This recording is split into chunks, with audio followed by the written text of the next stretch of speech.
Welcome to Inside Texas Golf. We're here at the Crown Plaza Invitational at the Colonial here in beautiful Fort Worth, Texas. I'm Jeff Power. And I'm Jamie Ratliff.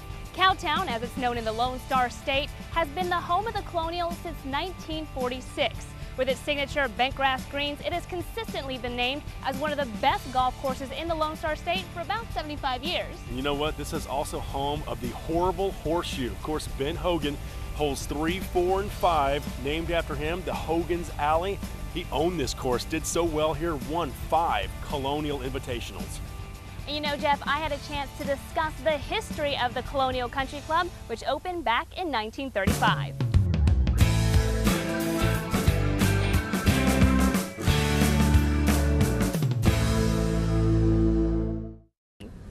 We're now joined by Peter Ripa, Tournament Director. Peter, thank you so much for joining us. Well, thank you for having me. Let's talk about the history of the Colonial, 65 years. Yeah, 65 years of the tournament. We're actually the longest running tournament at the same golf course. And the 75th year, this year, of the club we're celebrating. And it's neat too because the Champions Tour doesn't have an event opposite our event this week, so we will have as many as 14 champions in our field. What do you see the golfers' reaction when they come and play this course? They really enjoy the traditional classic layout that this golf course demands. You have to hit the ball both ways, shape your shots as well as keep it on the greens. And we're actually the longest running PGA Tour event at the same host club. All right, and let's talk, of course, about the great Hogan's Alley. Yeah, 3, 4, and 5. I mean, 3 being a par 4, dogleg left, bunker down the left side that you can either take off a lot or hit it right in the middle and you're going to work to make 4, or if you hit it straight, go right through the fairway. And then hole number 4, long par 3, about 250 yards, par 4 for most of us, par 3 for the players, and then number 5, what is now a gentle fade off that tee box, but the Trinity River is lurking to the right, so you want to get that ball in play. You'll see a lot of guys hit hybrids and then to that for their tee shot there, and then obviously have a mid-iron into the hole, and just if they play them even par, they'll be okay. Preparation, I mean, 65 years, you probably got it down pretty well. Yes, and I've only been here, this will be number 5, so, but it's a well-oiled machine, I can tell you, with 1,200 volunteers and the members that are tournament committee members. They all take an ownership stake. Couldn't do without them. Well, let's talk about the history of the plaid jacket. It's very unique. Yeah, and then really it goes back to the roots of golf in Scotland, and that's really the derivation of the jacket when it was introduced. And there are so many traditions here, including the Wall of Champions. You'd look at the iconic elements of that manual leaderboard on 18, as well as the Leonard Trophy that the champion will receive at the end of the day. So those are special, iconic elements, as I mentioned, that players really hold true. And of course, we can't forget the charities that are involved in this. Yeah, and with any PGA Tour event, it's $116 million that the PGA Tour generates annually for charity. Actually, the 4 Texas events will generate 20% of the overall charitable giving on the PGA Tour. And for our event, we'll be north of $6 million, with Cook Children's Medical Center being our primary beneficiary. So, Jamie, that is really at the heart of it, not only for the tournament, but the players as well. It's such a great cause. Thank you so much for joining us, Peter. Thank you again. Peter Ripa, back to you, Jeff. Ben Hogan, Byron Nelson, just some of the names that come up when you talk about legendary golfers from the state of Texas. Well, we had a chance to catch up with another Texan on tour.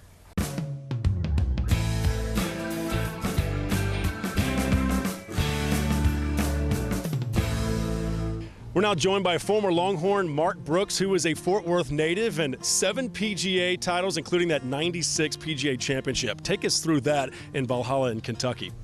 I mean, it was a great week. I was having a good year anyway. I mean, I'd already won the Houston Open earlier in the year, and it was kind of one of those years I either kind of didn't have much of a tournament or I contended, and it was I was probably ready, ready to win something big, and a bunch of guys could have won the last day. It was tight, and I just kind of got lucky and made a couple birdies at the right time and ended up with a win.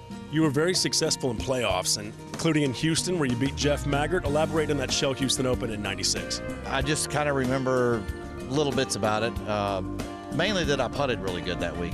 I didn't have my my best ball striking week necessarily for winning a tournament, but I do remember that last day in particular. I made a bunch of putts on the back nine, 10, 15 footers, and a couple of them for pars. And then made a really good long 2-putt on 18 in regulation to get in the playoff. I've had like an 80-footer and got that down in 2 somehow. And then I think I made a pretty long putt on him in the playoff, if I remember right. It wasn't fun to beat Jeff, who was living there, and but it was nice to finally win a tournament in Texas. Being a native Texan, you kind of want one on your resume. Being from Fort Worth, tell us about the Colonial. What do you like about this particular course? How about the bent grass greens on top of that? It was one of the main motivating factors for Mr. Leonard to build this golf course with bent grass greens, and it opened with bent grass. It's a little unique to the area, but not so unique to most of the fine clubs in Dallas-Fort Worth area actually do have bent grass. But the golf course itself, it's a great layout. It's not overly long, but I've always said with 1 or 2 exceptions, like number 5, obviously, and maybe 13 on a windy, watery day, you end up bogeying yourself to death here. It's a real easy golf course to go out and just kind of make 4 or 5 bogeys and maybe 1 birdie or no birdies, and not necessarily feel like you played that poorly, but you didn't put up a very good score. So this golf course you don't make a ton of doubles around here, but boy, you can make a lot of bogeys, and I love it. It's a very strategic golf course. Any final thoughts about being from the state of Texas, this Texas swing where you've got San Antonio, Houston, Dallas, and Fort Worth all a part of this Texas swing? Is it exciting as a golfer to be a part of that? I think it's exciting that it's convenient, and it'd be nicer if they were actually all 3 in a row like they used to be, or even I guess you could almost have 4 now, or maybe 4 in a 5-week period. I guess television and the way things have scheduled out, the convenience factor is the main thing. And honestly, you want to play these golf courses when they're in their optimal condition, or their best condition. And for Texas golf, that generally is about now at the earliest through October, and so generally that's when they've been played. And get them back together, I think it would be better. If we played a 4-week stretch, San Antonio, Houston, Dallas, Fort Worth, it'd be a great 4 weeks.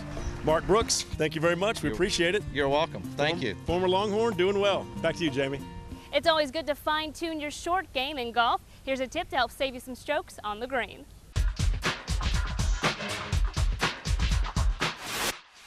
My name is Marius Fulmalter, and I've devoted the last 20-odd years of my life researching putting.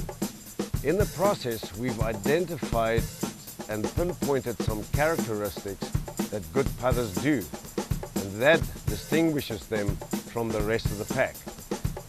Let me show you a couple of those characteristics. Through our research, we found that the majority of golfers actually cut their putts. If you relate that to the full swing, they hit slices.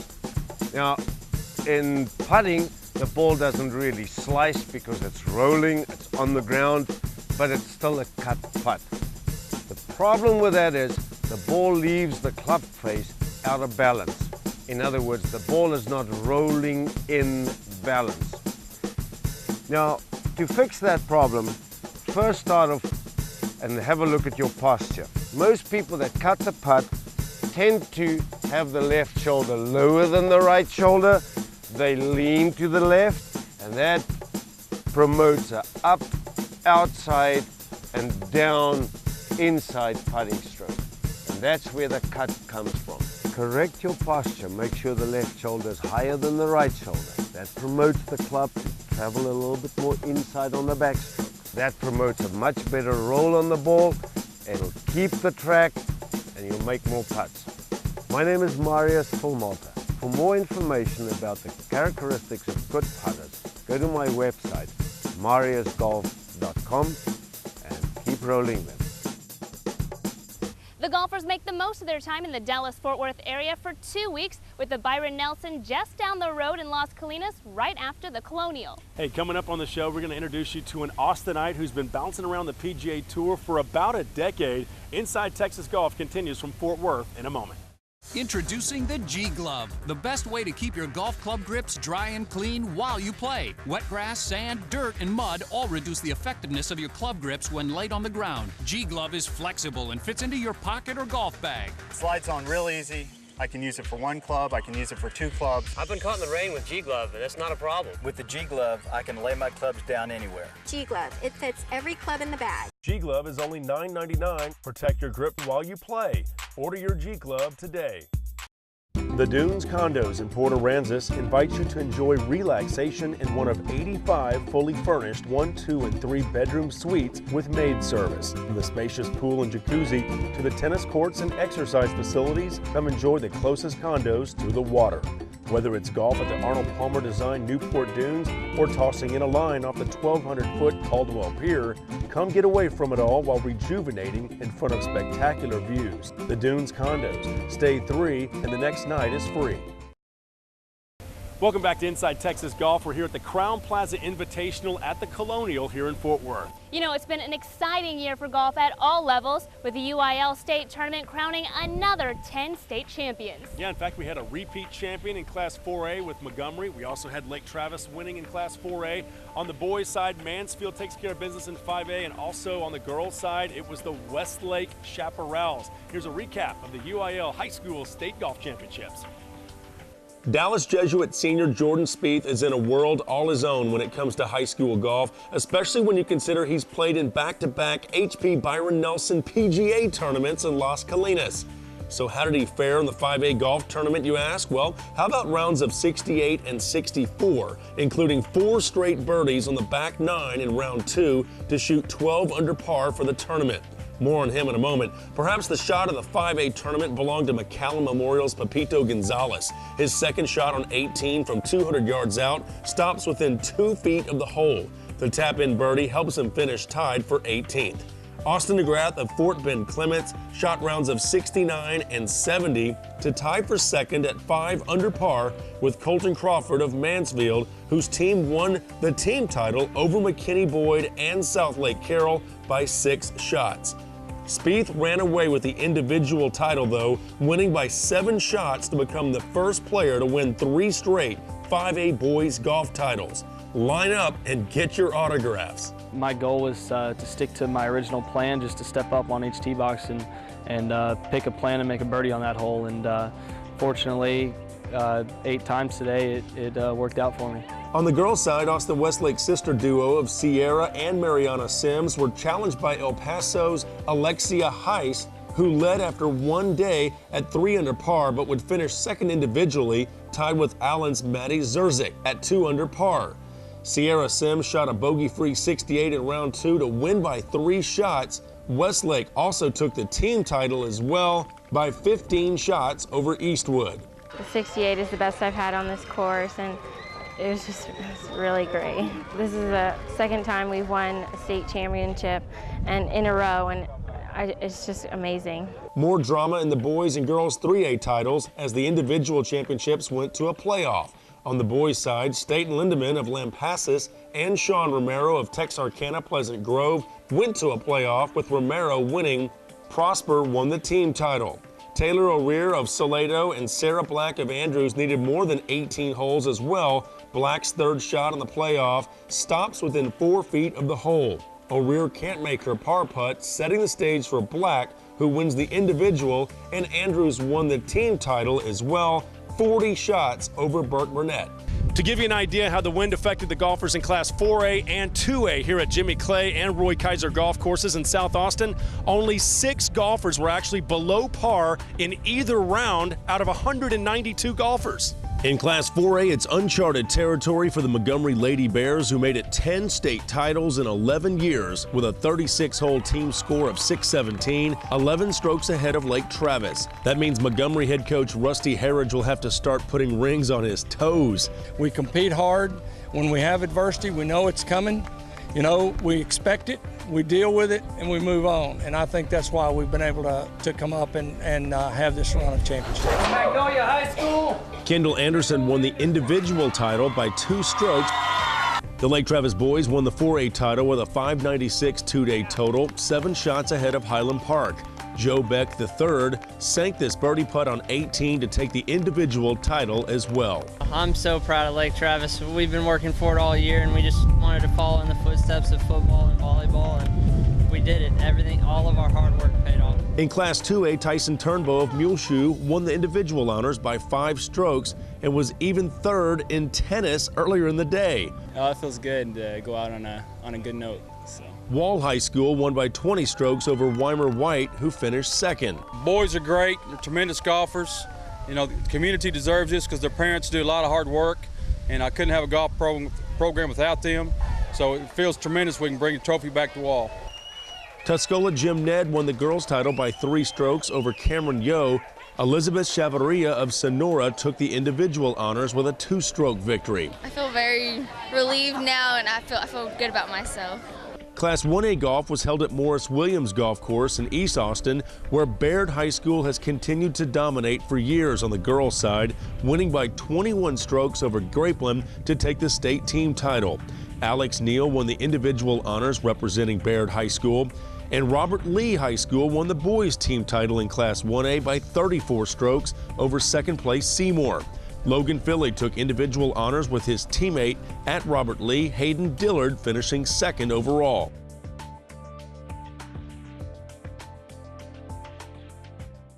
This portion of Inside Texas Golf is brought to you by G-Glove, the best way to keep your club grips dry in wet course conditions. By Peters Group Marketing and Public Relations, we bring your story to life and build market loyalty. By Navajo Skincare, feel what your skin's been missing. Nourish via natural vitamins A, C, E, and K2. Rejuvenate with natural peptides from Navajo Skincare. By A Legacy of Giving, educating Central Texas children on the power of philanthropy. Help make a difference. We recently had a chance to catch up with Austinite Tim Petrovic in San Antonio, who's had a rather successful PGA career. Jeff?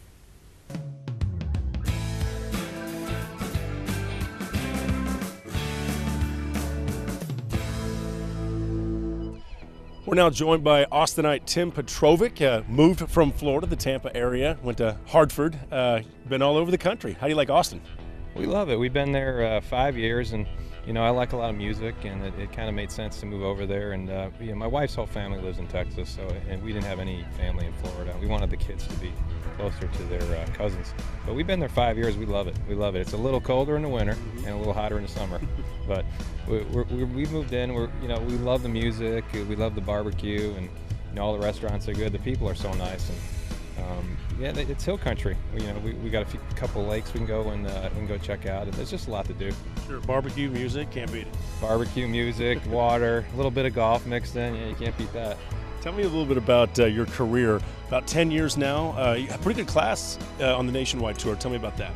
Yeah, I came out in 01. I think Chad Campbell came out, and I think Heath Slocum was there with us. We had a really good class. I think I was 7th on the money list that year. And you know, if I look back at it now, and somebody told me, you know, you'd be out here, you're going to play for 10 years after that, I'd say, well, I don't know about that. And it's real competitive out here. You think it's competitive in other sports.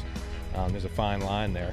But you know, getting out here is tough. But I think staying out here is proving to get beat tougher every year, because all these kids can play. And I'm kind of an older guy now, not an old man, but you know, I'm hearing the whispers for the senior tour already. Can you believe that? I know. And these 23 and 24-year-olds come out, and you know, they're hitting it. Gary Woodland and you know, Michael Putnam. These guys look like football players, and they're just bombing it out there. And you know, when we came out. You know, when I came out a little later than most of the guys, but you know, we weren't even hitting it, you know, 340, 330. It's just ridiculous.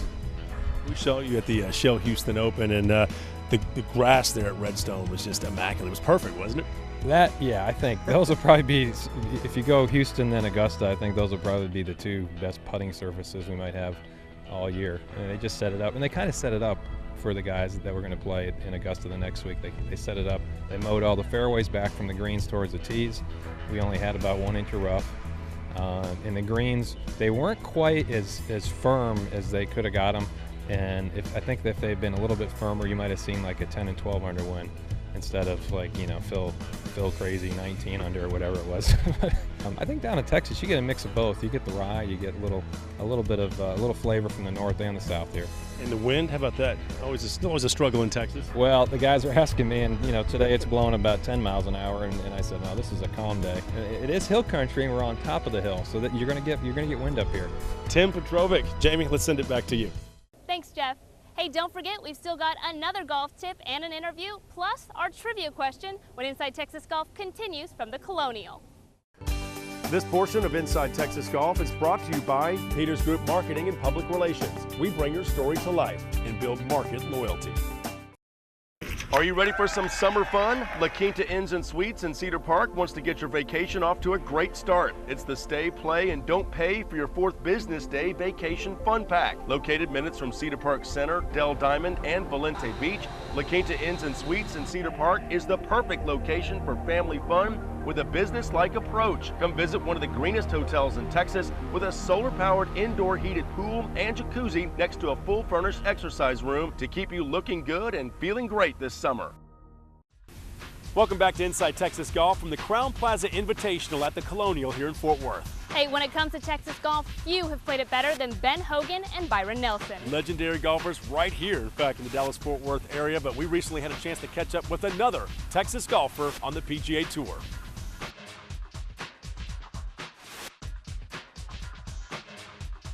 Colonial's being my home course. I'm a member here, so a lot of friends here. But yeah, a lot of family came in from Amarillo, and you know, probably a little more pressure I put on myself to play better and play good. But it was a fun week. I'm a little disappointed today, but it's always fun to be able to play in front of friends and family. Ryan, do you enjoy playing in Texas?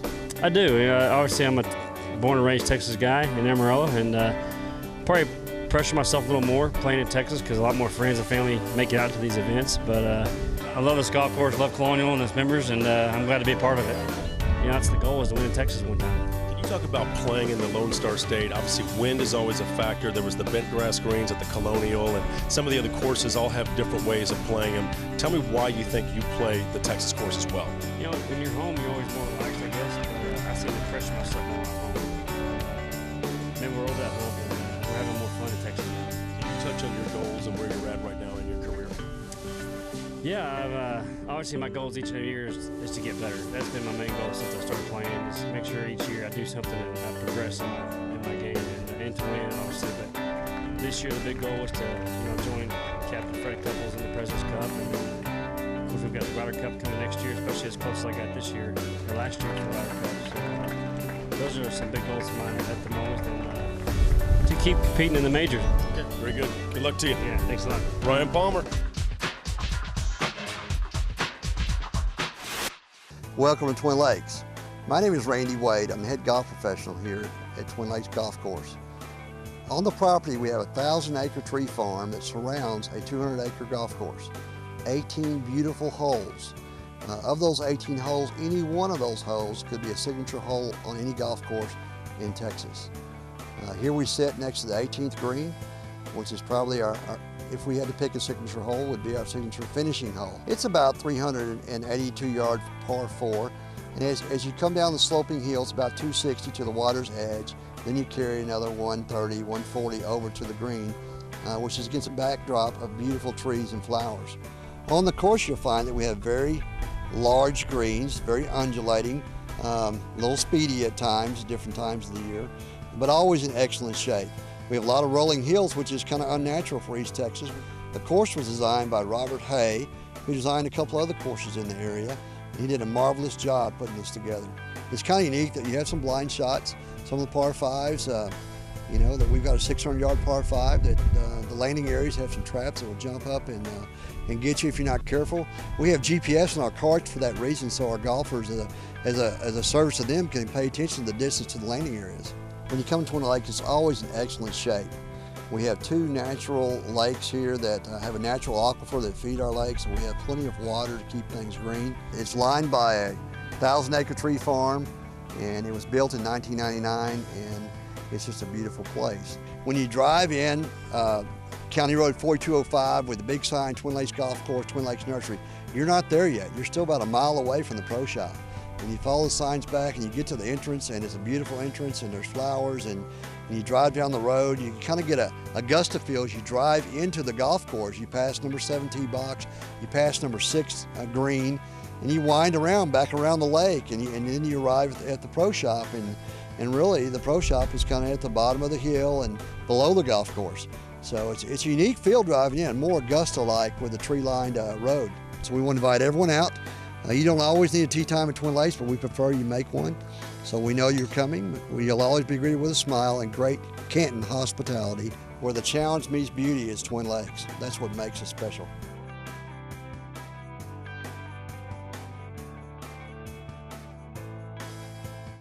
Well, it's time for another golf tip. Let's find out how to keep your putting stroke in line. Another characteristic of good putters is they actually strike the ball at top speed. In other words, where their putter is moving the quickest, that's the point of impact. And if you look at that, they swing the putter like a pendulum, and where the pendulum is moving the quickest, which is right at the bottom of the arc, that's where they strike the ball.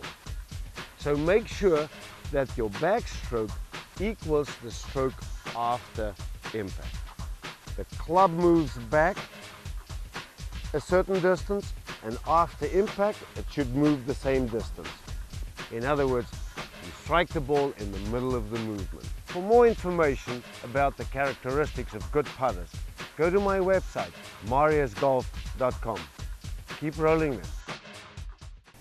The Crowne Plaza Invitational at the Colonial is the third leg of the Texas Swing. Here are the highlights of the event. 2010 defending champion Zach Johnson was one of the favorites to win the Crowne Plaza Invitational at Colonial, but it was LSU's David Toms who took charge early.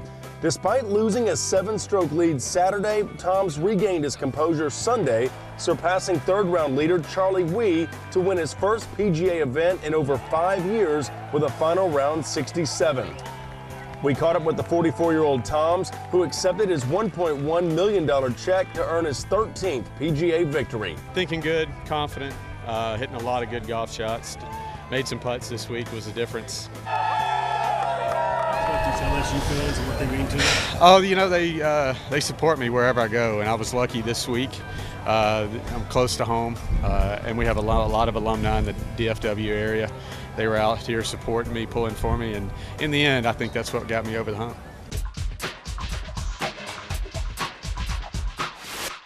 And here's a look at our last trivia question. The first winner of the Texas Open, played in 1922 in San Antonio, was Bob McDonald. That's 2 free rounds of golf at TPC San Antonio, which is a pretty good way to spend the day. Congratulations to our winner. Well, that puts a wrap on our show, Inside Texas Golf. Hey, good times here in Fort Worth. Yeah, you know, it's always fun to come to Fort Worth and hang out with Texas legends, cowboys, and livestock. In fact, I've got some good video of Jamie actually riding a bull over the stockyards, and you want to tell them all about it? You know what? Nobody swings bull better than this cowboy. It's great. You're going to love it. In fact, we'll take you to the stockyards. That's what we're leaving you with. We hope you enjoyed Inside Texas Golf. See ya. Bye.